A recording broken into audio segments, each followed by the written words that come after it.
Hello,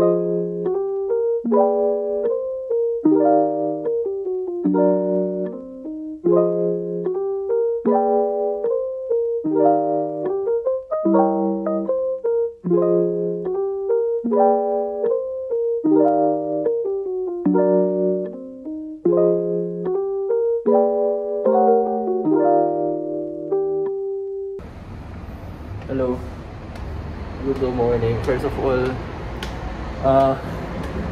sorry agad kasi wala, ganito lagi yung trip ko. Wala akong ibang damit dito. So pupunta tayo sa Nabata, no? Sato. Supposedly pupunta din doon si Mang Ren. I think not sure. I'm not sure. Pero pupunta daw siya doon, so i-check ko na just in case, or gusto kong pumunta rin kasi Yasumi ko pala ngayon. Hindi ko alam, hindi ko nakita yung schedule ko. But yeah, ito ako sa bike ko, may best buddy kasi wala akong pera. And then as usual, wait, I think aabuti ng 2 hours yung pagbabike. Sobrang layo, labas kasi ng Nagoya. So yeah, natingin sa akin dun kanina. So yeah, Kosaten montage.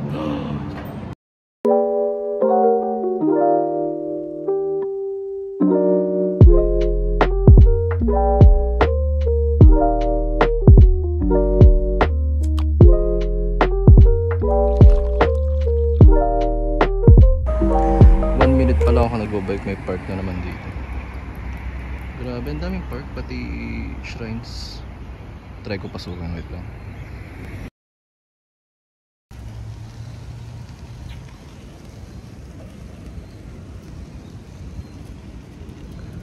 Libot tayo ng park.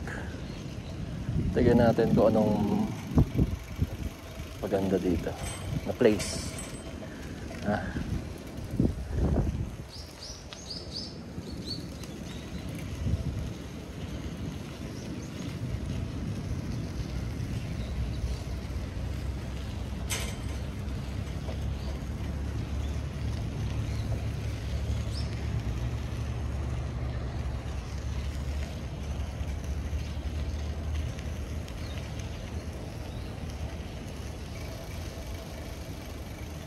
Zen.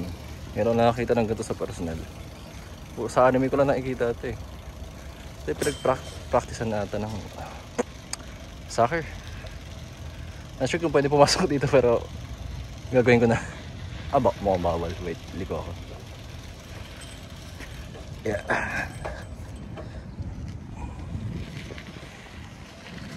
Grabing ganda talaga.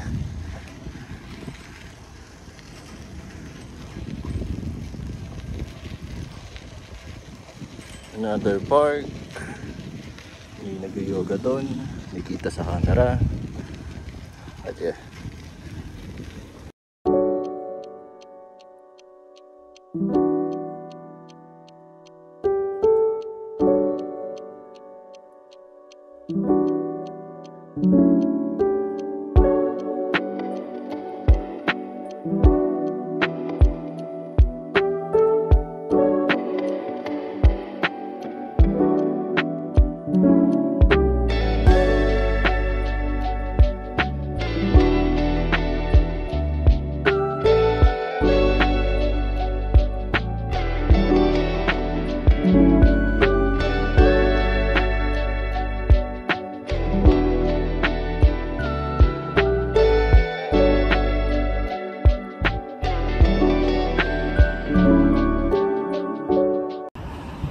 Guys, nakita ko na kung saan natambay yung mga main character sa anime. Scam pala. Buti. Napunta pa lang ako. Nakangalahati pa lang ako pero 3 oras na ako nag-bike. Scam yung Google Maps. But anyway, sige dya. See you in another 3 hours na pagbabike.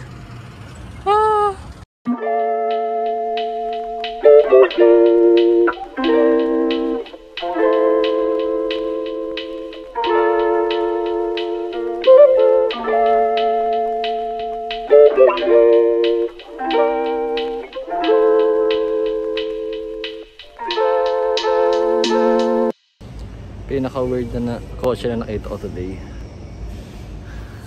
May pakpak. Wait lang. What the fuck? Lilipad mo to eh.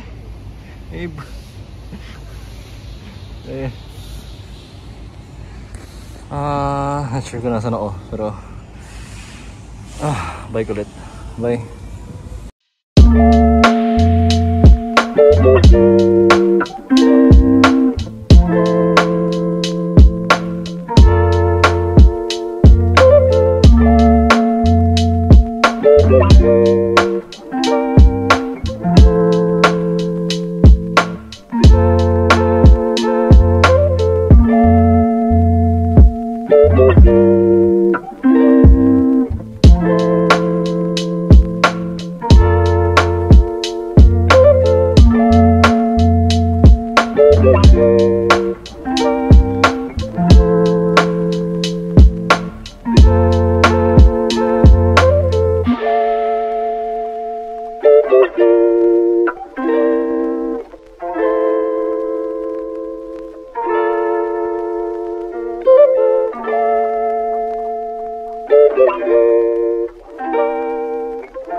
Puta na, di ko alam ba't ako nandito, nasa bridge ako.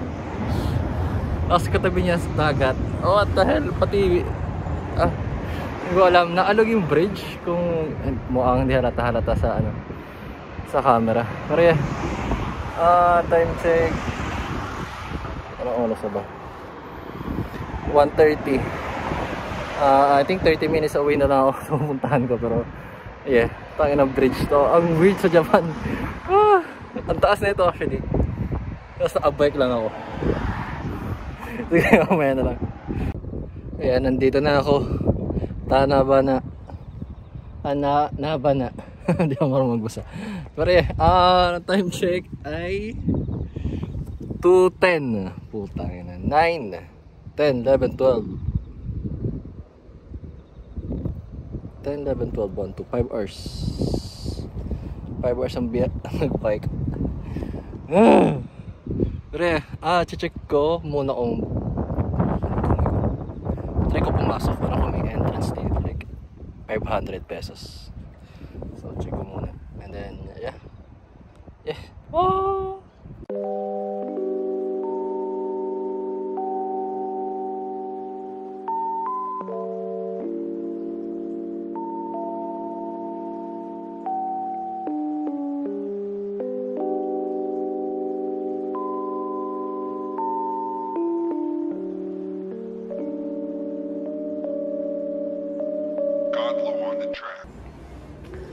Sa mahilig maghala.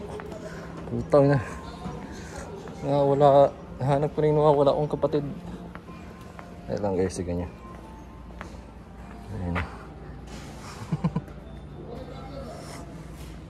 Cute. So mission failed. Tinry ko bumili ng ticket kaso hindi sila natanggap ng card. So wala akong dalang cash. So tinanong ko rin kung merong malapit na ATM machine dito, wala rin daw. So try ko pa rin maghanap ng ATM and then try ko pumasok. Sayang naman yung pinay ko dito.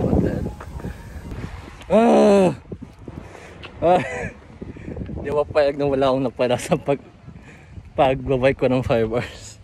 Napagpapalit na ako ng cash.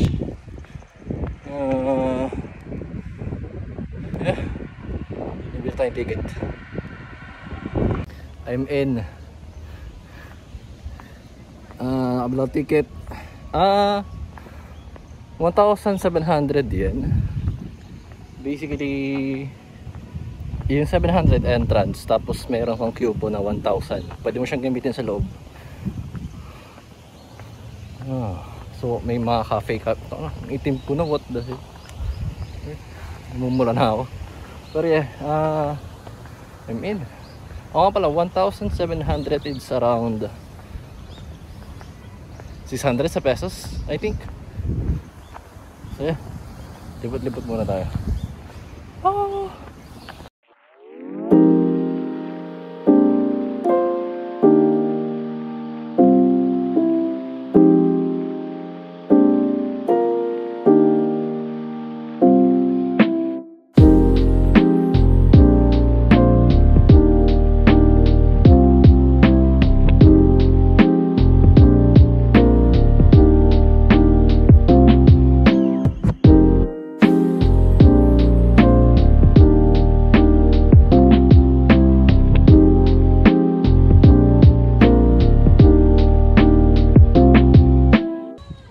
mukhang sila setup pala nila, bawal po pumasok. Sana pwede mamayang gabi. Same dito, bawal po pumasok. Sana pwede mamayang gabi. So puntahan natin itong mga bulaklak dito. Di talaga ako bagay dito. Naka-all black ako eh. Ay, wait. Hanap ako magandang view. Oh. Init. May bulaklak. Di talaga. Siguro. Nasaan yung bebe ko?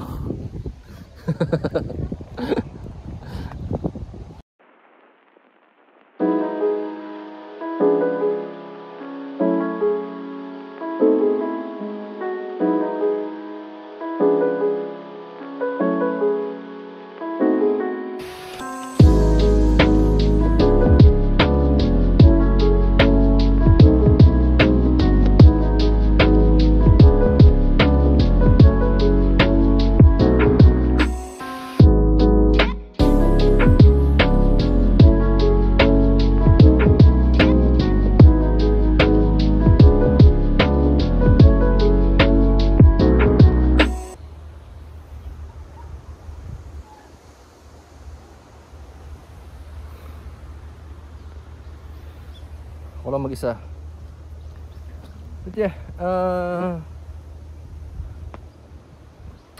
pinapahinga ko na yung pa ako. Shout out nga pala sa Shopee, kung ano mang shop yung pinagbilan ko ng blushes ko.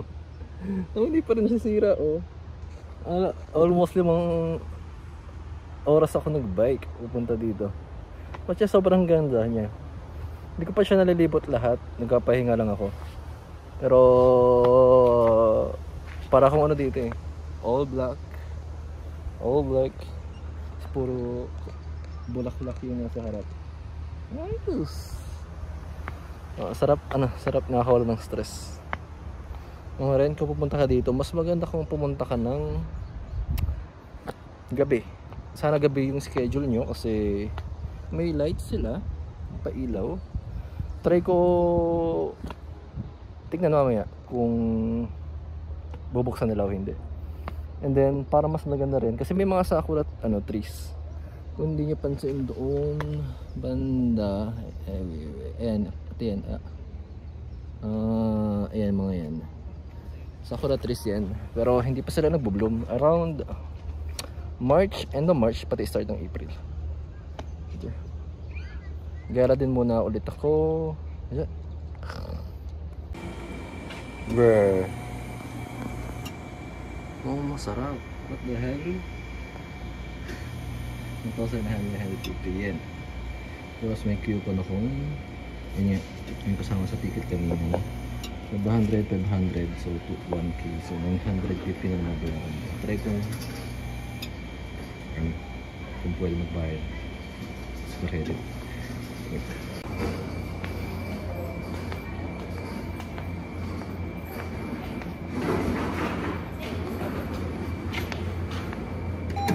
すいません、カードで払ってもいいですか？カード大丈夫。これだ。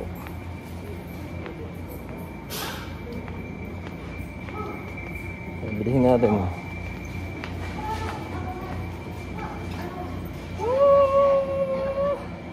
Kaya kuha tayong isa tapos wait.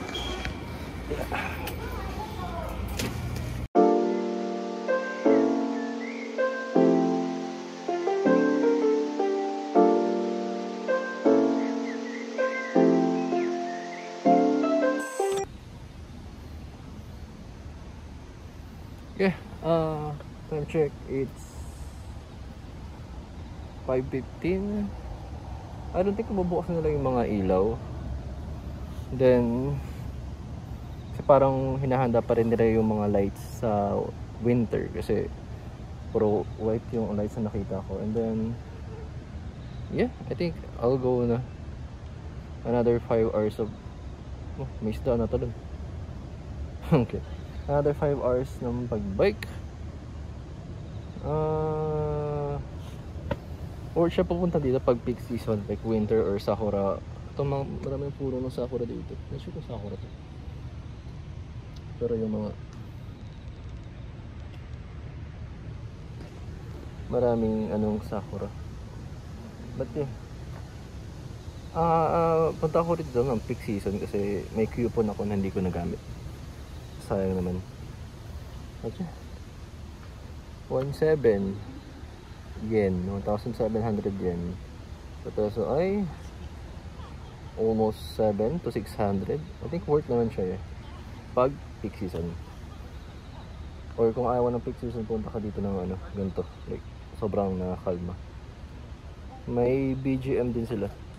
Like and shit. May malalaking speakers sa mga puno, pati poste. Hindi lang rinigin kasi nasa gate ako.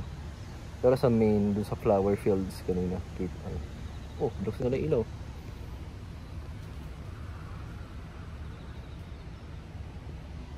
Not sure kung ano pang gagawin dyan pero but yeah, hindi ka late. Kung magabay ko ngayon, makakating ako sa bahay ng 11 or 12. But yeah, mga rin nga pala, kung ano, pupunta ka dito, magdala ka ng, make sure na may cash ka na yen kasi most ng, may isang rides dito, isang ride na papaangatin ka sa ere, like parang disc, tapos transparent yung ano, yung lupa, parang fiberglass ata, pero sa glass, hindi ko alam kung saan gawa, pero yun yung ano idea, papaatasin ka, so most likely makikita mo yung field ng mga bulaklak sa baba.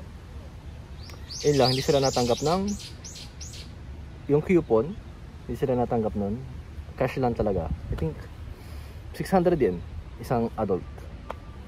And then pati most ng stores dito ay hindi natanggap ng credit card. Tinry ko, nakala. Hindi ako nakabili. Pero nabili ko yung kanina, yung cake looking red shit. And then yan lang, so far. Oh, pinatay. What the hell? Wala nang ilaw. Yung ibon dito, what the hell?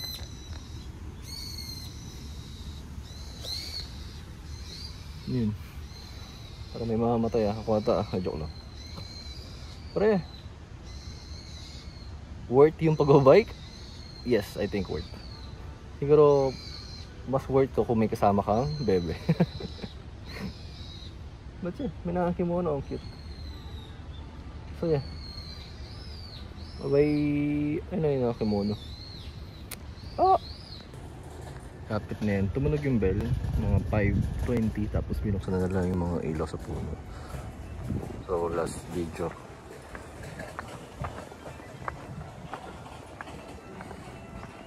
Yun pala yun.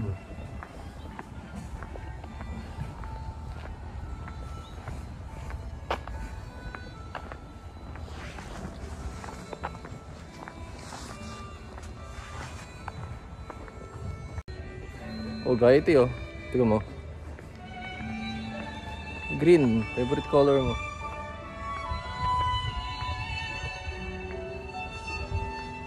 Not sure kung ano. Baka lang Christmas tree. Ano bago? Siguro mas kita ito twinkle. Narinig yun, yung speaker. Saan?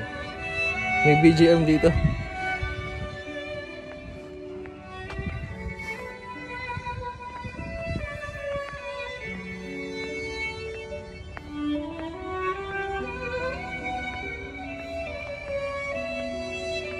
Wait lang, may magandang ano dito.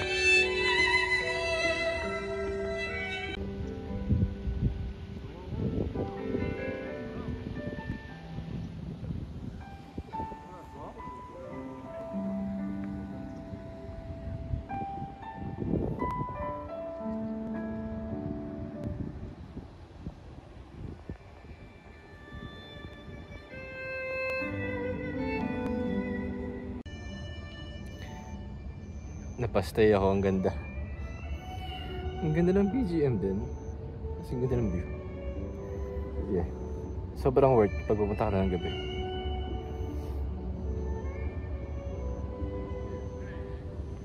Kasama na ng Dragahulang. But yeah. Hindi siya po ako? What the hell?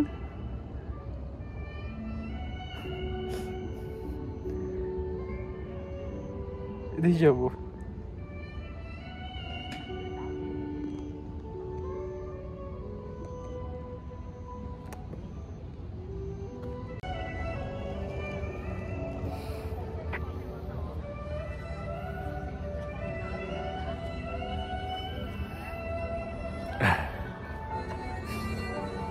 Ang ganda, ang ganda.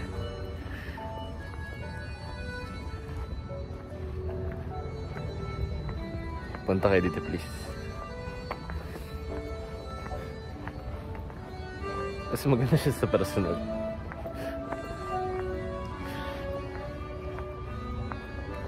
Imagine niyo kung nag-i-snow dito.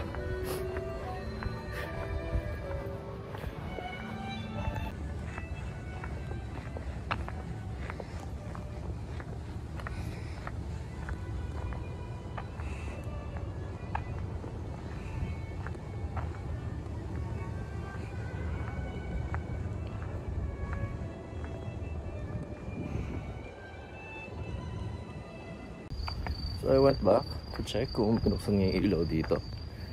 Yung sa white ay hindi nila binuksan. So most likely nga sa ano pa, winter pa. So check ulit din tong nasa loob. Wait lang, yung kabilang garden niya. Oh, wala. Hindi nila binuksan yung ilaw din dun sa may parang couple heart lights. So yeah, for sure winter. Ayan niya.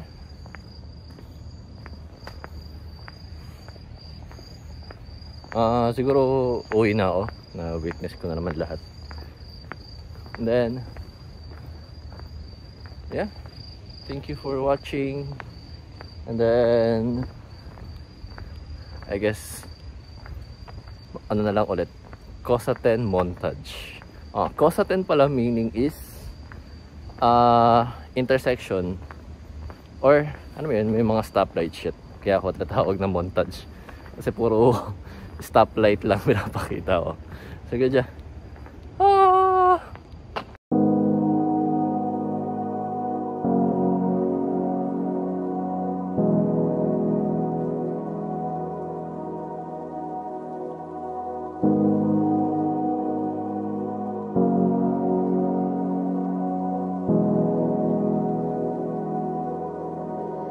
Missouri.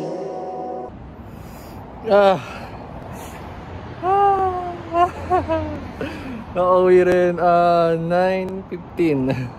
Kung kita nyo nga 9:15. Putang ina. 6, 7, 8, 9 almost plus 3 hours. Sige, okay, pagod. 5 plus 3, 8 hours ako nag-bike. Diya, edit ko pa to. Bukas na lang ulit. Bukas pala try ko pumunta sa mga anime merch shit kung may time pa ako kasi gagawa pa akong commissions. Yeah. Bye Yasumi.